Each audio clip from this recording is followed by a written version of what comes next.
Assalamu alaikum, I'm Aisha and you're watching SAMAA News. Here are today's headlines.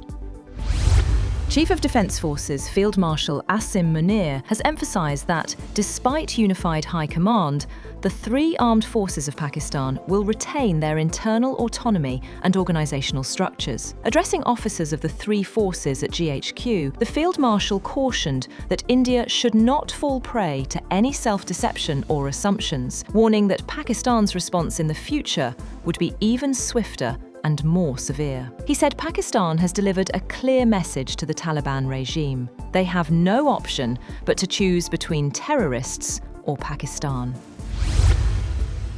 Google has released its Year in Search report for 2025, offering a snapshot of what Pakistanis were most eager to look up online. As expected, cricket dominated search trends once again, while food recipes, e-challan queries, and artificial intelligence also surged in popularity. According to the Google report, cricket continued to top the list of entertainment-related searches in Pakistan throughout 2025. Fans repeatedly looked up matches against South Africa, India, and New Zealand, reflecting the nation's deep-rooted sporting passion. Local dramas also ranked prominently, showing that television entertainment continues to command strong public interest.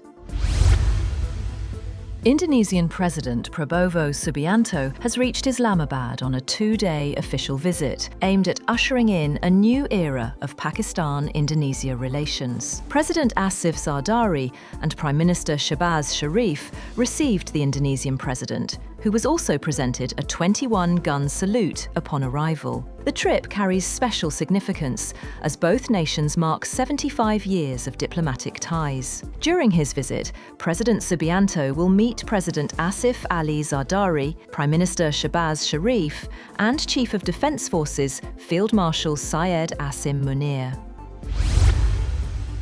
The World Health Organization said more than 100 people, including dozens of children, have been killed in attacks on a kindergarten in Sudan that continued even as parents and caretakers rushed the wounded to a nearby hospital. WHO Chief Tedros Ghebreyesus said on X, the latest attacks on December 4th began with repeated strikes on a kindergarten in South Kordofan state. He said, disturbingly, paramedics and responders came under attack as they tried to move the injured from the kindergarten to the hospital. Sudan's foreign ministry condemned the attacks that it said were carried out by the Rapid Support Forces using drones.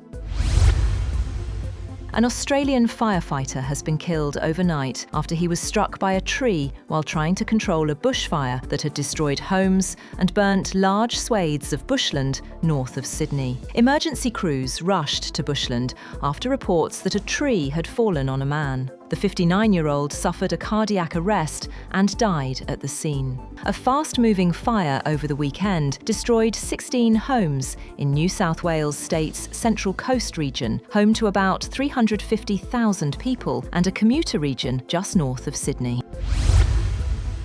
Israel's Benjamin Netanyahu sat down with US Ambassador to the UN, Mike Waltz, in Jerusalem on Monday, as Washington pushes ahead with President Trump's 20-point Gaza plan. Waltz is meeting senior Israeli leaders this week and will tour the northern and southern borders as part of his regional security brief.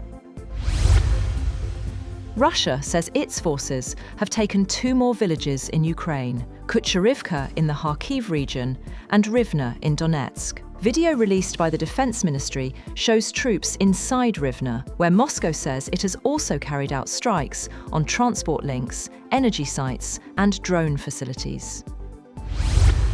Ukraine's President Volodymyr Zelensky has said that talks with US representatives on a peace plan for Ukraine have been constructive but not easy.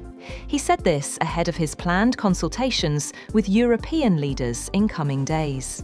Zelensky held a call with US President Donald Trump's special envoy Steve Witkoff and Trump's son-in-law Jared Kushner, and is expected to meet French, British, and German leaders today, Monday, in London. Further talks are planned in Brussels. Thailand has launched airstrikes along its disputed border with Cambodia, after both countries accused the other of breaching a ceasefire agreement brokered by US President Donald Trump. At least one Thai soldier has been killed and 4 wounded in the fresh clashes that broke out around 2 areas in an easternmost province. Cambodia's defense ministry said the Thai military launched dawn attacks on its forces at 2 locations, following days of provocative actions, and added that Cambodian troops had not retaliated. Benin President Patrice Talon has said that the West African nation's government and armed forces thwarted a coup attempt by a group of soldiers and vowed to punish them. Talon's announcement comes about 12 hours after gunfire first rang out in several neighbourhoods of Cotonou, the country's biggest city and commercial hub, and soldiers went on state television to say they had removed Talon from power. Talon said forces loyal to him stood firm, recaptured our positions, and cleared the last pockets of resistance held by the mutineers. Nigeria has rescued 100 children abducted last month from St. Mary's Catholic School in Niger State. A spokesperson for the Christian Association of Nigeria confirmed the recovery, though officials have not given details. More than 300 students and staff were taken on November 21st. Many are still unaccounted for.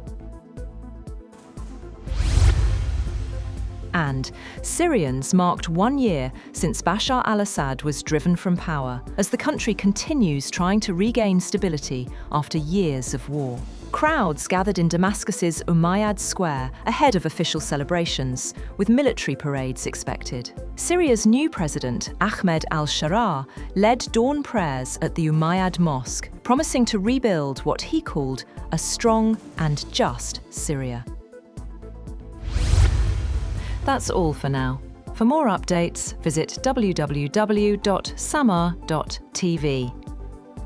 Thank you for watching SAMAA News.